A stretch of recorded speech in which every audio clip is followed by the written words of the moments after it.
Uno necesita estar libre del miedo y del condicionamiento mental antes de poder ofrecer cualquier servicio significativo. La libertad interna es el requisito previo de la libertad social y política. Los políticos usan el tema de servir al pueblo como una cortina de humo.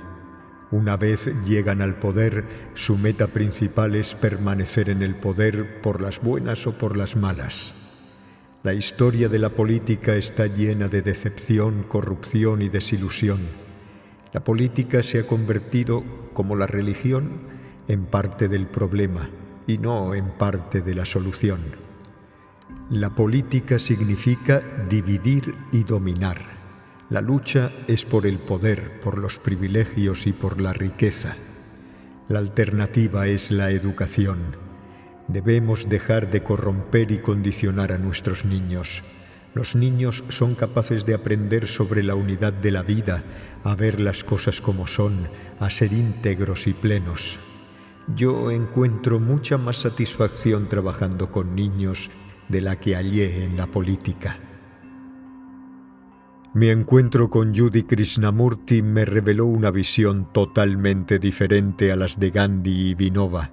Según ellos, uno encuentra significado en su vida a través del servicio, pero Krishnamurti enfatizaba la necesidad de la libertad. Uno necesita estar libre del miedo y del condicionamiento de la mente antes de poder ofrecer cualquier servicio significativo. La libertad interna es el requisito previo de la libertad social y política. En 1960 estaba yo en la ciudad de Varanasi, Benarés. Allí un amigo, Achyut Parwardhan, me dijo: «Debes conocer a Krishnamurti. Tu historia de entrar en una orden religiosa para luego abandonarla le fascinará.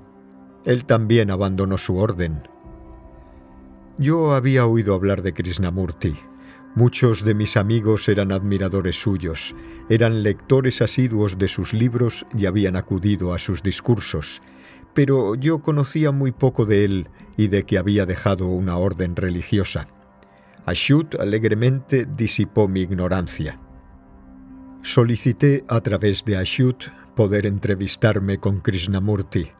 Arreglado el encuentro, fuimos a la casa de huéspedes del colegio y Achyut tocó suavemente a la puerta. El mismo Krishnamurti, listo y expectante, abrió la puerta. «Este es Satish, el que fue monje jainista», dijo Achyut presentándome. «Buenos días, señor», dijo Krishnamurti con voz educada y suave. Yo era un joven corriente de 24 años de edad, así que me sorprendió que me llamara señor. Salimos a dar un paseo matinal por la orilla del Ganges. El alba apenas rompía. En esa luz tenue miré al gran hombre, del cual había oído hablar tanto. Tenía 65 años, pero andaba con paso enérgico. No muy alto y sin darse aires, parecía ser un hombre muy amable. Al borde de la ribera había una familia de peregrinos que se metían en las aguas sagradas. Krishnamurti comentó: «Los hindúes consideran sagrado el Ganges, pero permiten que aguas residuales, excrementos y otras porquerías de la ciudad fluyan al río. La palabra sagrado ha perdido su significado y se ha convertido en un mero concepto. Bañarse en el agua sagrada no es más que un ritual». Su rostro denotaba una expresión de tristeza. «Ayer Achyut me habló de cómo disolviste la Orden de la Estrella. Lo habrás comentado muchas veces, pero me gustaría oír de ti por qué lo hiciste». «Sentí», dijo, «que no hay un programa fijo con el que se pueda llegar a la verdad. La verdad es una tierra sin caminos. Ninguna religión es capaz de llevarnos a la espiritualidad o a la libertad. Las religiones son una causa de esclavitud, tanto como cualquier otra. Solo nos pueden ofrecer una jaula o prisión religiosa. Para andar libres tenemos que deshacernos de todas las muletas. Las religiones no son más que los intereses creados de la creencia organizada, separando y dividiendo a las personas.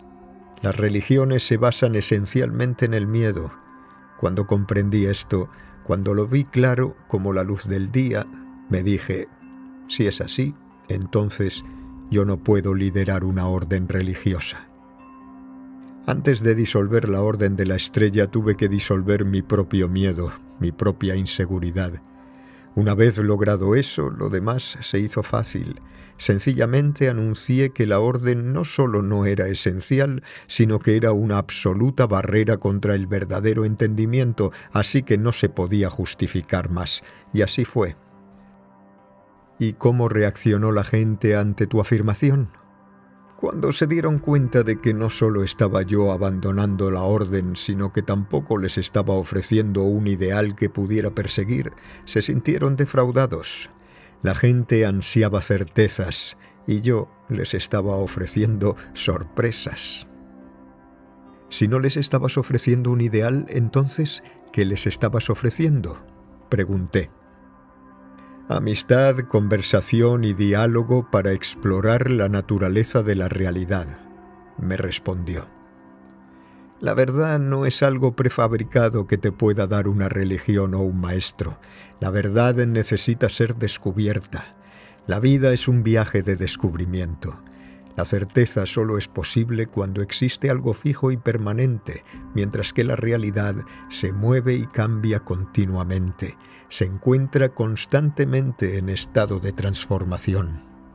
Si nuestra mente está atada a una creencia fija, a una determinada sabiduría, entonces, ¿cómo podemos bregar con este cambio continuo?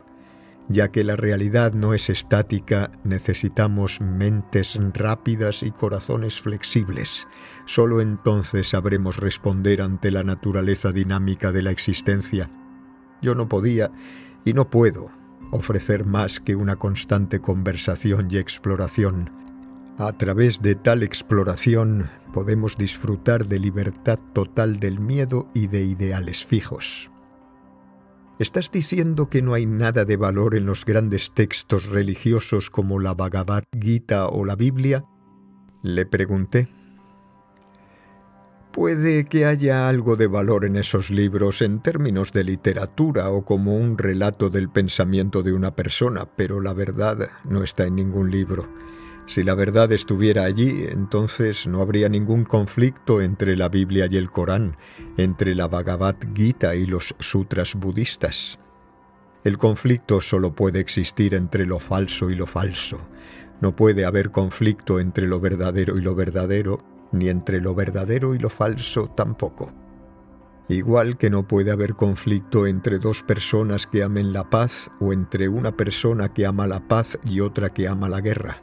El conflicto en realidad sucede solo cuando hay dos que aman la guerra y quieren salirse con la suya. El conflicto religioso es entre una religión falsa y otra religión falsa. Las religiones se han convertido en vehículos de propaganda y la propaganda no es la verdad. ¿Quieres decir que las religiones no son parte de la solución, sino parte del problema? Gracias, Señor, dijo Krishnamurti. Has estado prestando atención a nuestra conversación. Tienes toda la razón. La verdad no se puede comprender a través de ningún credo, de ningún dogma, de ninguna sabiduría filosófica, de ninguna técnica psicológica, de ningún ritual ni sistema teológico. La verdad se experimenta de momento a momento en la red de relaciones. ¿Y qué es la red de relaciones?, pregunté. ¿Te das cuenta, Señor, de que tú eres el mundo y el mundo eres tú? El mundo no es algo aparte de ti y de mí.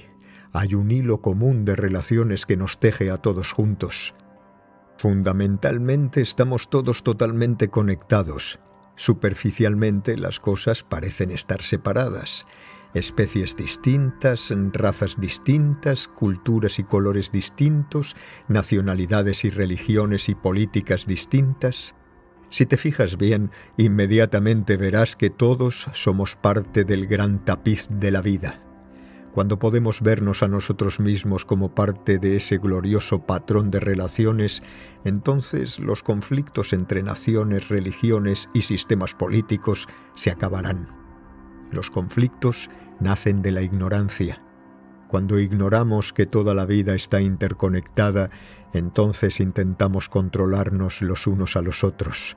Cuando no existe el entendimiento de que las relaciones son la base de nuestra existencia, entonces solo hay desintegración en la sociedad. Las relaciones son el cimiento sobre el que todos existimos. Debimos de estar caminando durante casi una hora.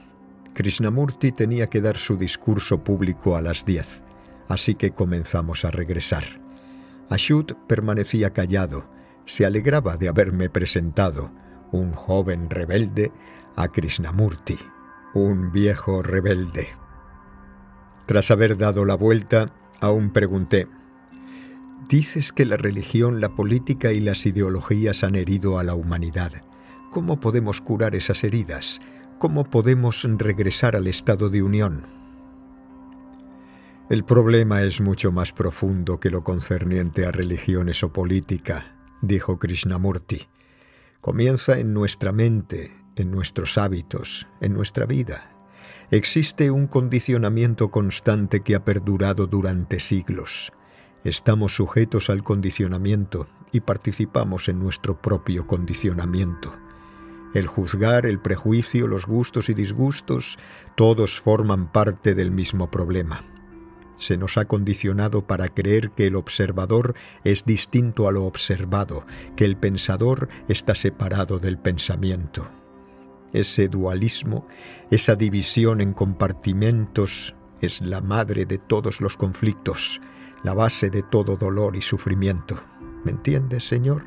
Es muy importante». «Espero haberlo entendido.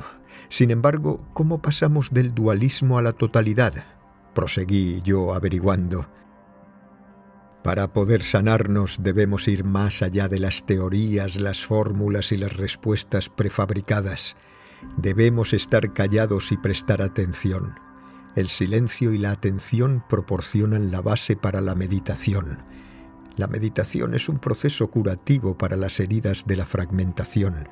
Al meditar, las divisiones se acaban y la totalidad emerge. Ya no hay división entre yo y tú, entre nosotros y ellos, entre bien y mal.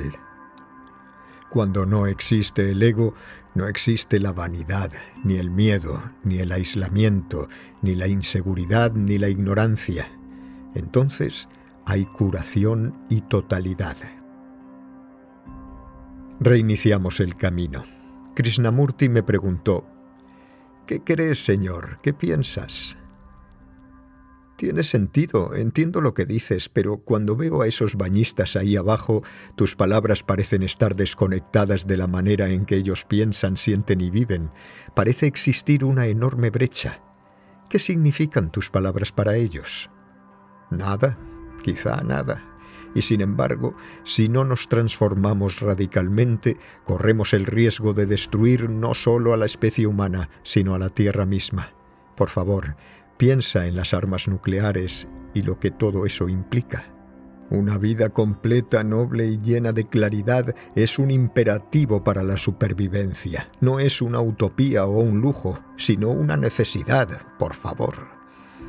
Cuando miremos profundamente y nos veamos a nosotros mismos como una parte integral del universo, entonces nuestra mente parlanchina se calmará. La sordidez de la guerra humana desaparecerá y conseguiremos establecer un parentesco profundo y perdurable con la naturaleza. Acompañamos a Krishnamurti hasta la casa de huéspedes y nos despedimos inclinándonos respetuosamente. El momento estaba impregnado de sentimientos profundos hacia un nuevo horizonte para la humanidad.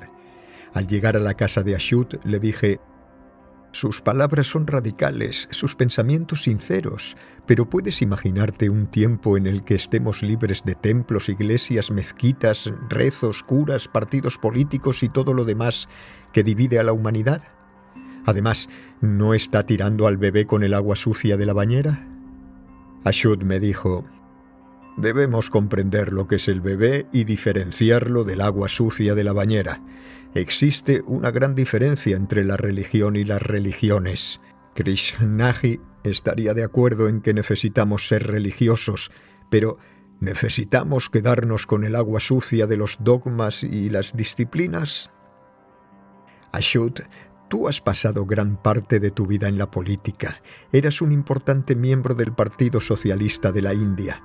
Trabajabas para conseguir una transformación a través del cambio político, pero ahora vives una vida tranquila en este bungalow, rodeado de árboles y tranquilidad, mientras hay millones de personas ahí fuera sufriendo. Achyut se quedó pensando y me dijo: la política me falló y ha fallado a la India. Los políticos usan el lema de servir al pueblo como una cortina de humo. Una vez llegan al poder, su meta principal es permanecer en el poder por las buenas o por las malas. Yo vi todo esto con mis propios ojos. La historia de la política está llena de decepción, corrupción y desilusión. Por eso decidí que todo era una pérdida de tiempo y lo dejé. Así de sencillo. No hay ningún gran misterio. La política se ha convertido, como la religión, en parte del problema y no en parte de la solución. La política significa dividir y dominar. Esto era así con los ingleses y es así ahora con el Partido Congreso. La lucha por la independencia fue una lucha desinteresada. Ahora la lucha es por el poder, por los privilegios y por la riqueza. ¿Qué alternativa hay entonces? La alternativa es la educación. Debemos dejar de corromper y condicionar a nuestros niños. Por eso Krishnamurti y sus amigos han establecido colegios para hacer precisamente eso. Uno en el sur de India, llamado Rishi Valley, otro aquí, otro en Inglaterra y otro en California. En estos colegios no existen dogmas fijos. Los niños son capaces de aprender sobre la unidad de la vida, a ver las cosas como son, a ser íntegros y plenos. Yo encuentro mucha más satisfacción trabajando con niños de la que hallé en la política. Lo dejamos ahí. Vinoba había ampliado mi entendimiento de la espiritualidad para incluir el servicio a la comunidad y a la tierra como una práctica religiosa primaria. Pero ahora la búsqueda de Krishnamurti de la verdadera libertad había retado los mismísimos fundamentos de las tradiciones religiosas.